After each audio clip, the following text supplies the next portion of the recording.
मी एक सामाजिक कार्यकर्ता आहे, राजकारणाशी मला काही देणे घेणे नाही, परंतु इतिहासाची पानं ताळली तर 1960च्या दशकामध्ये येथील या 8 गावांच्या भूमिपुत्रांनी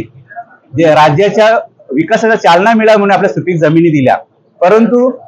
आज 26 मे 2016 रोजी, आज 9 वर्ष झाले,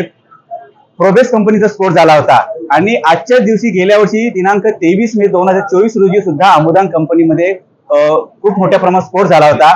या स्फोटामुळे झालेली नुकसान भरपाई मिळावी, ही नुकसान भरपाई कुणाला? येथील स्थानिक भूमिपुत्रांना, ज्या भूमिपुत्रांनी आपल्या काळजाचा तुकडा शासनाला औद्योगिकीकरणासाठी दिला होता, त्याचा मोबदला दिला नाही, याची जाणीव करून देण्यासाठी, शासनाला जाणीव करून देण्यासाठी या ठिकाणी आम्ही या जाहीर बैठकीचा